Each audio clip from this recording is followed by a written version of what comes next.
And then as I'm peeing, we standing there like this, my two friends, and me. And then all of a sudden we hearing gunshots. And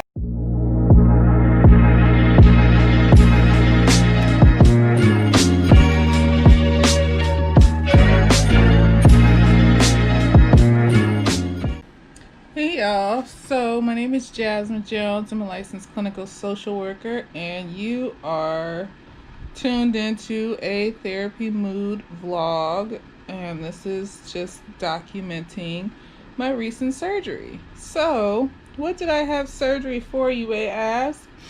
I had a laparoscopic myomectomy. That is the removal of fibroids with a little robot tool, and it scared the shit out of me. I was scared when I went in. I was scared afterwards. I've never had surgery before, so I figured, why the fuck not document at least what I'm experiencing currently. I did not get to film in the hospital, even though I took a couple pictures, so I'll post. Well, I took one picture in the hospital and then one picture of what my scars and stuff look like afterwards.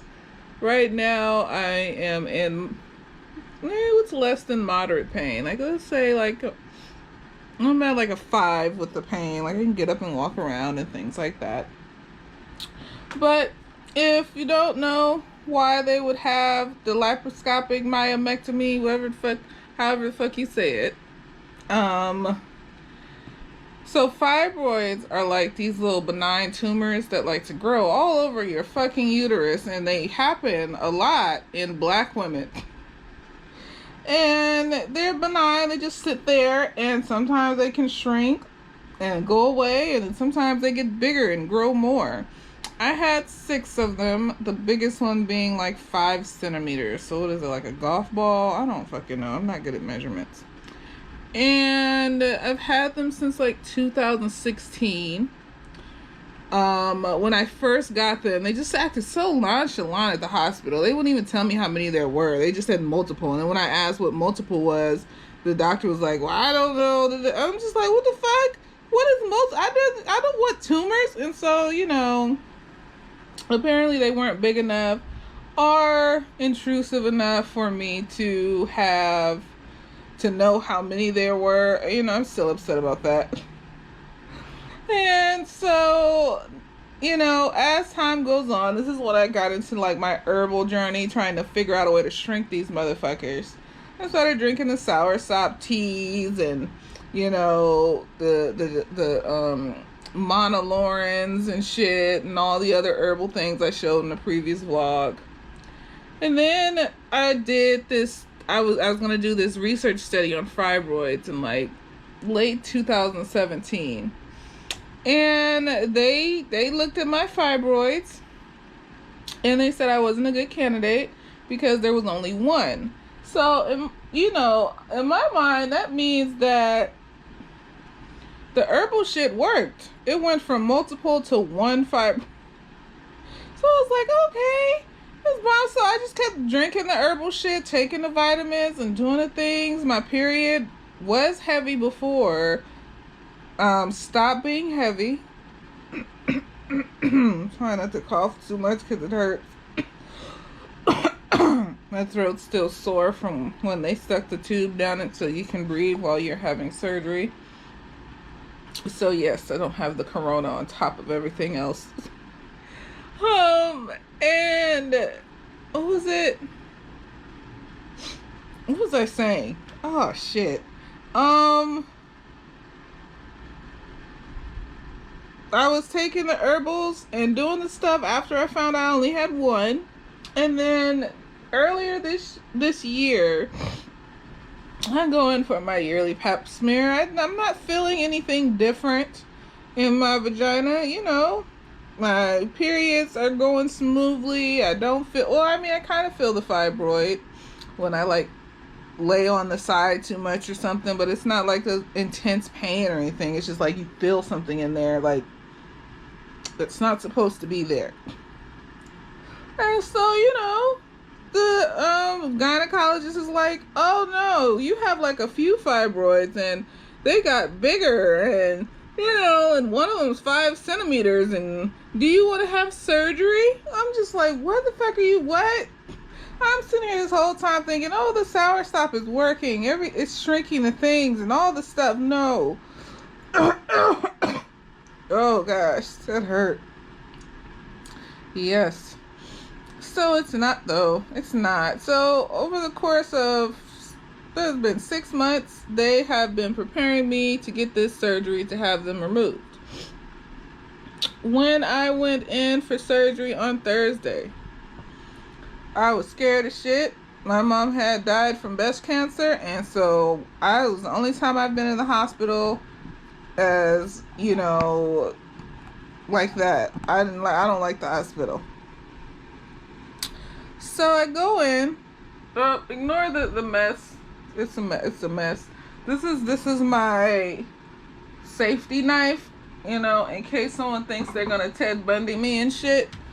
You have something coming for you, dear person.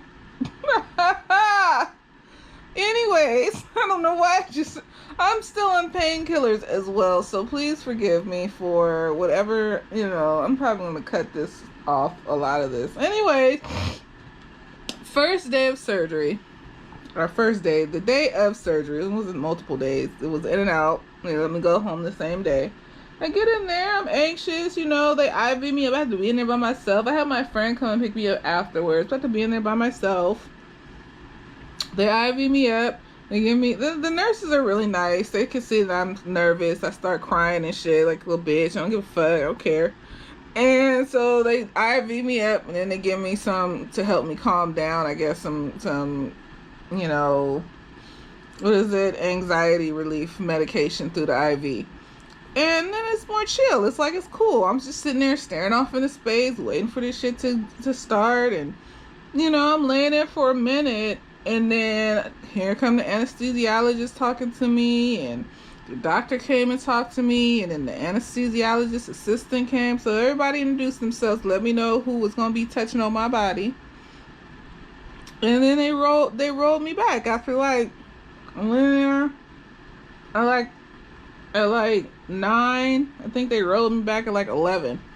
I was thinking it was only 3 fibroids. So the doctor was saying it should only last about an hour. The surgery should be about an hour. So I'm like, okay, that's enough time for me to get home and sleep and, you know, rest and things like that. So they rolled me back there. And I'm still awake, you know, and they put me on a operating table. And then that's the last thing I remember is them telling me to scoot over to the operating table. And then I'm like hearing my name being called. Next thing you know, I'm waking up in recovery, and the nurse is calling my name, telling me to wake up.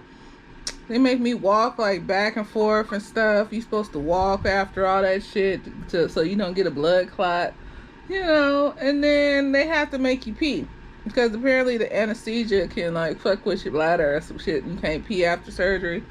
So I peed the first time. Apparently it wasn't enough. So the nurse started talking about putting a catheter up there. I'm just like, whatever. I just want to go home. And then she makes me pace back and forth again. She said, well, the catheter is the last resort. Let's pace back and forth. So we pacing back and forth, and eventually I'm able to pee enough, and they send me downstairs and get my pain pills, and then I can go home. My friends is down there, and we driving, and I'm kind of out of it, but I'm like, whatever, just talking shit. And then I asked to stop to get a heating pad, and then they stopped to give me some soup because I needed some soup to eat. I got me some teriyaki, not teriyaki soup. It was some Asian soup. And, oh gosh, oh Lord, oh gosh, that was a big one.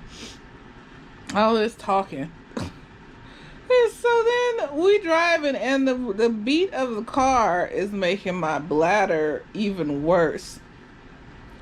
And all of a sudden, I'm looking over at my homegirl, and I'm telling her, so if I pee in this car on accident, you can't be mad at me. And she was like, no, you need to tell me. We're almost to my home. We're almost to Long Beach. And she pulled off the freeway. We in like, I think we was in like Watts or some shit. And so we pulled off the freeway because I couldn't hold it. Like, it just all hit me all at once and I had to piss. And she was like, she found like the parking lot for the U-Haul. Y'all, I know this is just ratchet. I don't care. I had to pee. And I popped a squat between two U-Haul trucks that were parked very close together so you couldn't see me from behind. And as I was there peeing, I noticed this weird nigga walk across the parking lot. I was just like, why is this weird nigga walking across the parking lot? And I was just like, didn't pay no mind. We in the ghetto. It's a bunch of weird people in the ghetto. So, you know, I was like, whatever. So I popped the squat. And I swear I pissed out like a river. Like, if I had peed in my friend's car on myself, y'all, I would have fucked her shit up for life. She was like, if you had peed in my car, I would have made you pay for this motherfucker because you can't get the smell out. I was just like, oh shit. And then as I'm peeing, we standing there like this, my two friends and me. And then all of a sudden we hearing gunshots. And then my two friends gonna duck behind my friend's car. And I'm just sitting there. The pee wouldn't stop. I was just sitting there like, so imagine popping a squat on the ground. And you can't stop peeing. So you just stuck in that position. I mean, I was down. Like, you get down when you hear bullets. And that nigga that had walked across the parking lot, I guess had walked across the street and was popping off a gun in the air. And I was just sitting like this, like, oh, I don't know what to do. I was like, Lord, don't let me die today. I had 2 chances of dying that day.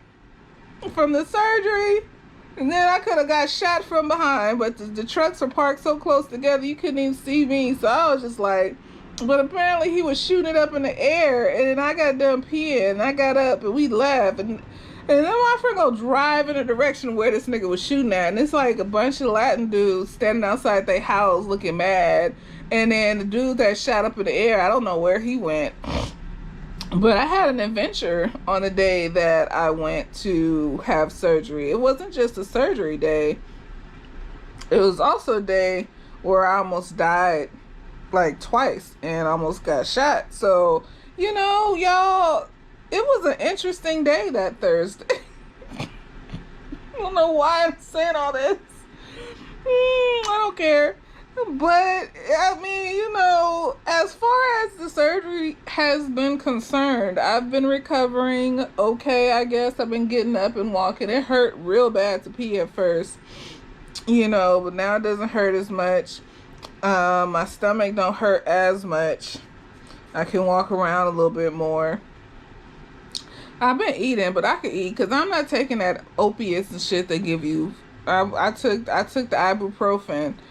And, you know, so, and I'm taking my herbals and shit, so I've been eating and doing stuff, and I feel, you know, alive. It hurt though, but I feel alive. I think I'm doing okay so far.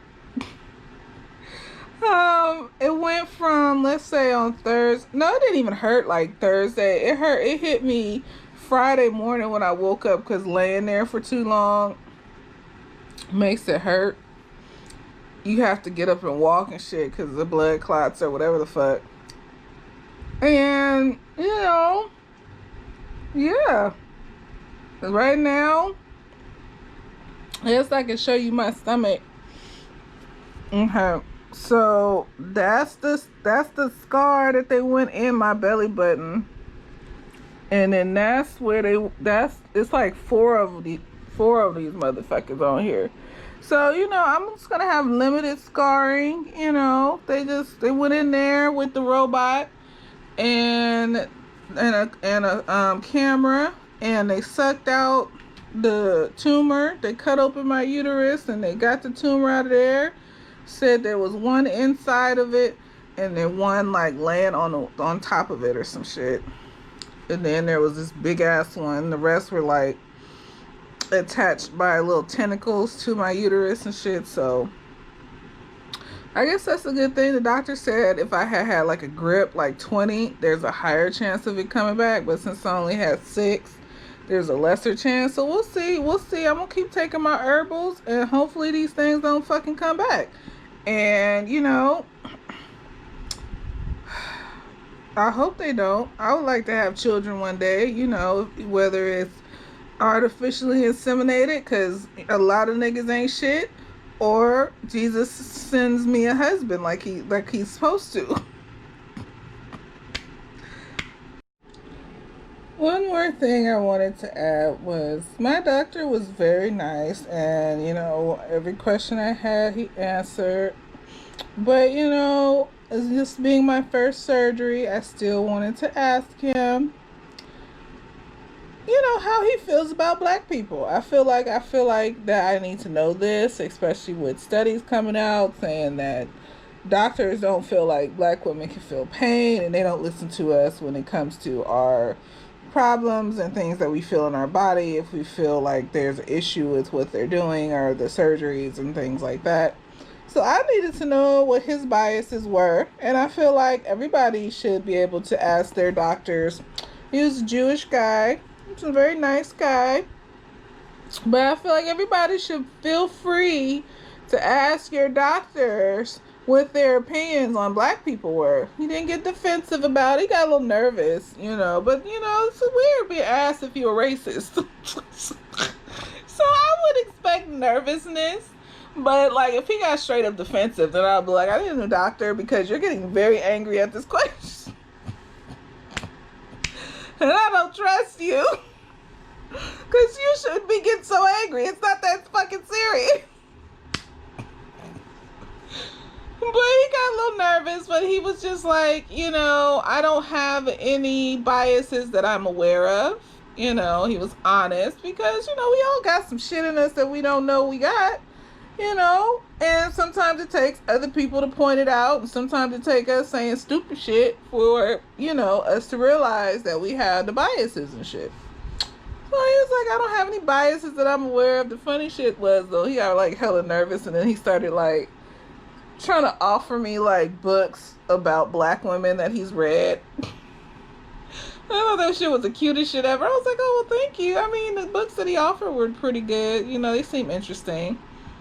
But I thought it was funny because I was just like, I just need to know what your beliefs are, and because fibroids are mostly in black women, he said most of his patients have been black women.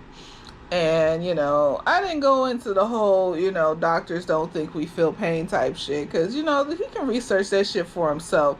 There's books and studies and shit about it. But I feel like my question was justified, and I feel like I should let other people know. Ask your doctors how they feel about black people, black women, if they've worked on black women before. Because this was my first surgery, and I just kept imagining going in there and not waking the fuck up. I was just like, I'm going to go in there, there's going to be a complication, and I'm going to die on that fucking table. That's what kept going through my head. But, it's a simple surgery. And,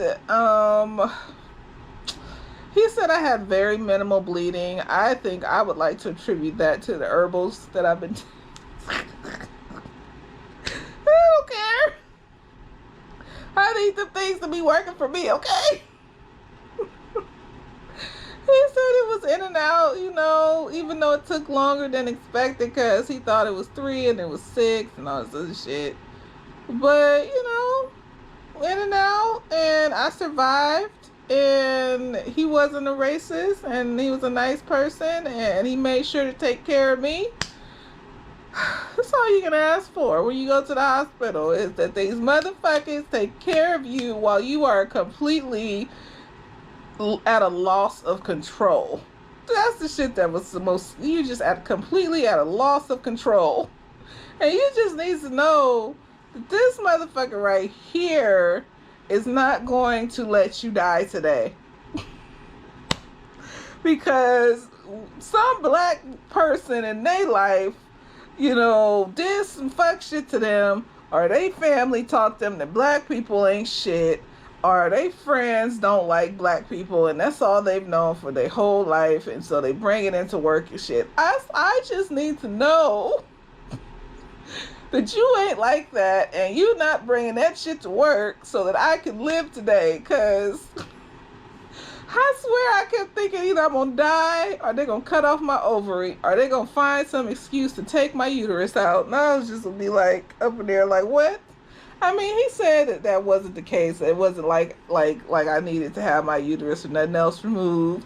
But, you know, I have anxiety, and I tend to catastrophize a lot. So, you know, the night before, I just broke down crying and praying to God, like, please don't let me die, Jesus. Looking at all my stuff in my apartment, like, if I die, what's going to happen to all this shit? You know, so I feel like it's important that you speak up and you speak out if you have worries or anxieties about the integrity of your doctor, especially, you know, or your loan officer, or, you know, the person that's your real estate agent, the person that you know, buying your house from, all the people that's supposed to be making big changes in your life. You know, it's okay to speak up and speak out about it. But I had an interesting day when I went and had my surgery, and I feel like it should be documented. And, you know, for anybody else out there that may have fibroids, because it's in a lot of black women, make sure you pee after surgery. Like, make sure like your bladder is full, you just don't feel it. And then once you get in the car and it start bumping, that's when you feel it. So you need to pee at least like a half a cup to a cup full of piss. But you don't feel it. So if you come out of surgery and you didn't pee that much, then you need to pee something more before you leave the hospital, because you're gonna end up hopping a squat somewhere, and it might be dangerous, you know, and you could almost get shot right after your surgery. And shit like that happens. So yeah. No, I didn't film it. I was more concerned about taking a piss and not dying. I have never popped that in college. Yep. When, you know, them drunken nights when you like coming from a house party and you walk in and your dorm is far, some stupid shit. I think I only did it once though. So, you know, I'm not a habitual popping of a squatter, but it had to be done because my friend was not about to let me pee on myself in her $40,000 car. So, yes. Let me know if you have any questions about fibroids and, you know, things like that. Later days.